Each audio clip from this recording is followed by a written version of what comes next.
বিশ্বের নানা প্রান্তের খেলাধুলার খবর নিয়ে আমাদের নিয়মিত আয়োজন খেলার সময়। আর এই আয়োজনে আপনাদের সঙ্গে আছি আমি মাকসুম আলম খান। দর্শক, বাংলাদেশ নিউজিল্যান্ডের গুরুত্বপূর্ণ ম্যাচটি নিয়ে আলোচনা করতে আমাদের স্টুডিওতে আছেন বাংলাদেশ টেস্ট দলের নিয়মিত মুখ কামরুল ইসলাম রাব্বি এবং তার সঙ্গে আছেন আমাদের সিনিয়র রিপোর্টার হুমায়ুন কবির রোজ। আমরা তাদের সঙ্গে আলোচনা করব, তবে তার আগে ম্যাচের প্রিভিউটি দেখে নেব। চ্যাম্পিয়ন্স ট্রফির খবর। কঠিন এক সমীকরণের সামনে দাঁড়িয়ে বাংলাদেশ দল সেমিফাইনাল নিশ্চিত করার সম্ভাবনা টিকিয়ে রাখতে শুক্রবার নিউজিল্যান্ডের মুখোমুখি হবে টাইগাররা। বৃষ্টির কল্যাণে আগের ম্যাচে 1 পয়েন্ট পাওয়ায় এ ম্যাচ জিতলে বাংলাদেশের পয়েন্ট হবে মোট 3। অবশ্য তখনও সেমি টিকিট নিশ্চিত করতে কামনা করতে হবে ইংল্যান্ডের বিপক্ষে অস্ট্রেলিয়ার হার। কার্ডিফের সোফিয়া গার্ডেন্সে ম্যাচটি শুরু হবে বাংলাদেশ সময় বিকেল 3:30টায়। মাঠে এসেই সোজা সোফিয়া গার্ডেনের উইকেট দেখলেন বাংলাদেশের কোচ ও অধিনায়ক। এবার চ্যাম্পিয়ন্স ট্রফিতে উইকেট যেন দুর্বোধ্য এক ধাঁধার নাম। অবশ্য শুধু উইকেট না, শিরোনামে এসেছে বৃষ্টিও। এখন পর্যন্ত খেলা 8 ম্যাচের 4টির যে ফল নির্ধারণ করে দিয়েছে প্রকৃতি। বাংলাদেশ নিউজিল্যান্ড ম্যাচেও থাকছে সেই শঙ্কা। তবে সোফিয়া গার্ডেনের ম্যাচটি দুদলের জন্যই অগ্নি পরীক্ষা। জিতলে সেমিতে খেলার সম্ভাবনা টিকে থাকবে, হারলে নিশ্চিত বিদায়। দূরের চিন্তা না করে আপাতত টাইগারদের ভাবনায় শুধুই নিউজিল্যান্ডের ম্যাচ। এখানে জিততে গেলে আমাদের শুধু আমাদের সেরা খেলাটা খেললে হবে না, আমাদের এক্সট্রাঅর্ডিনারি ক্রিকেট খেলতে হবে। প্রথমত আমাদের উচিত হবে কালকের ম্যাচটা নিয়ে চিন্তা করা। যদি বৃষ্টি না হয়, খেলা শেষ করতে পারি, জিততে পারি, তারপরে হয়তোবা না গেলেও একটা জিনিস হবে যে আমরা অ্যাটলিস্ট ভালো পজিশনে থাকবো। বাট অবভিয়াসলি চান্স তৈরি হলে আমরা হারাতে পারি যে কোনো টিমকে, ওটা শিওর। চ্যাম্পিয়ন্স ট্রফিতে শুধু ইংল্যান্ডের বিপক্ষে ম্যাচটিতে ব্যাটিং ছাড়া কোনো কিছুই হয়নি বাংলাদেশের মনের মতো। তাই কিউইদের বিপক্ষে জয়ের জন্য দু বিভাগেই যে ভালো খেলতে হবে তার বলার অপেক্ষা রাখে না। তাই একাদশে দেখা যেতে পারে পরিবর্তন। তবে প্রতিপক্ষ চেনা বলেই জয়টা অসম্ভব নয় টাইগারদের জন্য। উইকেট এখনো একটু গ্রাসি দেখা যাচ্ছে, হয়তোবা তারা আরো কাটতে পারে, এখনো শিওর না। যেটা বললাম, ওরা অনেক সময় খেলার দিন সকালেও ঘাস কেটে ফেলে। সো ওটা আমাদের কালকে সকাল পর্যন্ত একটু ওয়েট করতে হবে। আর সত্যি কথা, এটা অবশ্যই উইকেটের উপর বেস করে একাদশ হবে, এটা স্বাভাবিক। গেল 6 মাসে বাংলাদেশ নিউজিল্যান্ড ওয়ানডেতে মুখোমুখি হয়েছে 5 বার, যেখানে সবশেষ ম্যাচটিতে ছাড়া বাকি সবগুলোতেই জয় কিউইদের। যদিও বাংলাদেশের মতো তারাও আছে বেশ অস্বস্তিতে। দলের বোলিং ইউনিট ভালো করলেও ব্যাটিংয়ে ছন্দে শুধু কেন উইলিয়ামসন। তাই ডু অর ডাই ম্যাচে ব্ল্যাক ক্যাপরাও একাদশে আনতে পারে পরিবর্তন। মাঠে নামতে পারেন গ্র্যান্ডহোম ও টম লাথাম। হ্যাঁ, শেষ ম্যাচে আমরা বাংলাদেশের কাছে হেরেছিলাম। দারুণ সব ক্রিকেটার আছে তাদের, বিশেষ করে তামিম ইকবাল তার সেরা ফর্মে রয়েছেন, যা আমাদের জন্য চিন্তার কারণ। তবে দলের খেলোয়াড়রা জানেন তাদের কি করতে হবে। বৃষ্টির সম্ভাবনা থাকায় টস গুরুত্বপূর্ণ ভূমিকা রাখতে পারে এই ম্যাচে। দুই চেনা প্রতিপক্ষের লড়াই, দুদলই দাঁড়িয়ে এক বিন্দুতে। আছে জয় তুলে নেওয়ার চাপ। তবে খেলাটা কার্ডিফে বলেই কিছুটা এগিয়ে থাকবে বাংলাদেশ, কারণ নিউজিল্যান্ড নিজেদের সবশেষ ম্যাচে এখানে হারলেও জয় তুলে নিয়েছিল টাইগাররা, হোক না সেটা 1 যুগ আগে। কার্ডিফের সোফিয়া গার্ডেন থেকে সাজিদ মুস্তাহিদ, সময় সংবাদ, ওয়েলস। দর্শক, এই মুহূর্তে ওয়েলসের কার্ডিফে আছেন আমাদের রিপোর্টার সাজিদ মুস্তাহিদ। সোফিয়া গার্ডেন্সের উইকেট সম্পর্কে জানতে আমরা ফোনে সরাসরি যোগ দিব তার সঙ্গে। সাজিদ, উইকেট সম্পর্কে আপনার কাছে কি তথ্য আছে? মাকসুম, ধন্যবাদ। আসলে সোফিয়া গার্ডেনের উইকেট আমরা দেখেছিলাম যে এবারের চ্যাম্পিয়ন্স ট্রফিতে কিন্তু মাত্র 1টি ম্যাচই হয়েছে। এর আগের ম্যাচটি ছিল ইংল্যান্ড এবং নিউজিল্যান্ডে। সেই ম্যাচে কিন্তু ইংল্যান্ড আগে ব্যাট করে 300-র উপর রান করেছিল এবং সেটা কিন্তু পরে চেস করতে পারেনি নিউজিল্যান্ড। তো সোফিয়া গার্ডেনের উইকেট আজকে কিন্তু বেশ ঘাস দেখেছিলাম, যে উইকেটটিতে খেলা হবে সেটাতে বেশ ঘাস দেখেছি। এবং আমি প্রতিবেদনেও জানিয়েছি যে মাশরাফি এবং কোচ হাথুরু সিং এর কিন্তু উইকেটটা খুব গভীরভাবে দীর্ঘ সময় ধরে পর্যবেক্ষণ করেছেন। যদিও আমরা শুনেছি যে ঘাসটি কাটা হবে, তাহলে হয়তো সেটা আরো ব্যাটিং ফ্রেন্ডলি হবে। আর যেহেতু আইসিসির ইভেন্ট, আপনি জানেন যে আইসিসি ইভেন্টে কিন্তু স্পোর্টিং উইকেট করার একটা বিষয় থাকে, যে যাতে রান বেশি হয়। হ্যাঁ, বিভিন্ন বিষয় থাকে। আসলে এইসব কারণেই কালকের উইকেটটি মনে হচ্ছে যে ব্যাটিং ফ্রেন্ডলি হবে, যেখানে রান হবে ভালো।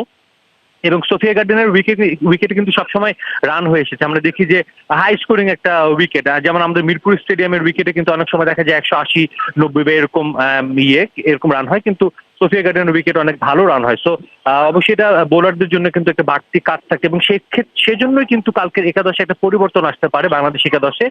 যতটুকু জানতে পেরেছি, বাংলাদেশ দলে কালকে তাসকিন আহমেদের ইনক্লুশন হতে পারে। প্রথমবারের মতো তিনি চ্যাম্পিয়ন্স ট্রফিতে হয়তো বা মাঠে নামতে পারে। যদিও কোচ অধিনায়ক বলেছেন যে শেষ মুহূর্তে উইকেট দেখে হয়তো বা একাদশ প্লেইং 11টা ঠিক করা হবে। তবে মিরাজের পরিবর্তে আমরা জানি মিরাজ গত ম্যাচটি খেলেছিল অস্ট্রেলিয়ার কাছে, ভালোই বল করছিলেন, কিন্তু তারপরও যেহেতু এখানকার উইকেট একটু পেস ফ্রেন্ডলি এবং এখানে এর আগে যখন নিউজিল্যান্ড ইংল্যান্ডের ম্যাচটি হয়েছিল, নিউজিল্যান্ডের পেসাররা কিন্তু ভালো করেছিল, অল আউট করেছিল, 310 রান করলেও কিন্তু প্রতিপক্ষকে অল আউট করেছিল। সো সেই বিষয়টা মাথায় রেখে কিন্তু তাসকিনকে খেলানো হতে পারে। এবং এটাও শুনছি যে যেহেতু কালকে সকালে বৃষ্টি হওয়ার সম্ভাবনা আছে, 10:30 ম্যাচ স্থানীয় সময়, কিন্তু 10টার মধ্যে বৃষ্টি থেমে যাবে। তো এরপরে যেহেতু উইকেটের সাজিদ, কিছু ধন্যবাদ আপনাকে। এবং সাজিদ, ধন্যবাদ আপনাকে। আপনার কাছ থেকে এই বিষয়গুলো নিয়ে আমরা আরো পরে শুনবো।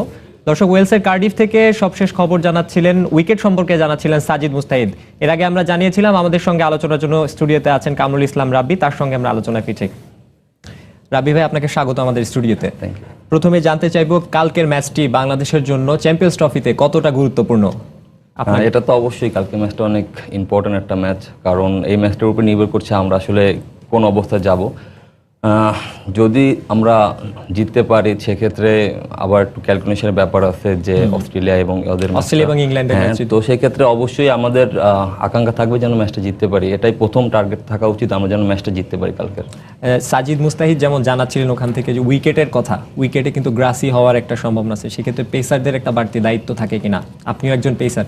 না, তা অবশ্যই, বাট আমার যেটা মনে হচ্ছে যে আসলে যেই খেলে না কেন, মেন কাজটা হচ্ছে হলো ভালো পারফর্ম করা ওই জায়গাটাতে, যে স্পিন হোক আর পেস বলার হোক। আর পেস বলাররা যারা আছে আমরা তারা অনেক দক্ষ এবং তারা অনেক পারফর্ম করে আসছেন বিগত দিন।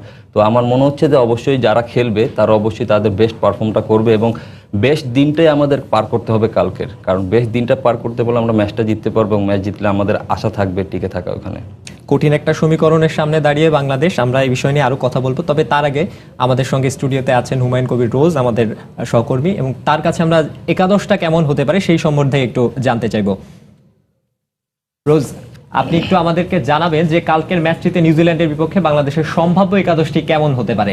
এই ম্যাচে কিন্তু আলোচনা আসলে একাদশটা, কারণ আপনি জানেন যে এই ম্যাচটা বাংলাদেশের জন্য এতটা গুরুত্বপূর্ণ হয়েছে যে এই ম্যাচটা জিতলে অনেক কিছু নির্ভর করছে। একটা সম্ভাবনা স্বপ্ন উকি দিয়েছে বাংলাদেশের ক্রিকেট আকাশে। এই ম্যাচটা যদি বাংলাদেশ জিততে পারে সেক্ষেত্রে কিন্তু সেমিফাইনালে যে সম্ভাবনাটা আছে অনেকটা এগোবে বাংলাদেশ। তবে সেক্ষেত্রে টাইগার সমর্থকদের প্রার্থনা করতে হবে অস্ট্রেলিয়া যেন ইংল্যান্ডের কাছে হারে, কিংবা অস্ট্রেলিয়া ইংল্যান্ডের ম্যাচটা যদি পরিত্যক্ত হয় তখনও কিন্তু বাংলাদেশ আসলে সেমিফাইনালে কোয়ালিফাই করবে।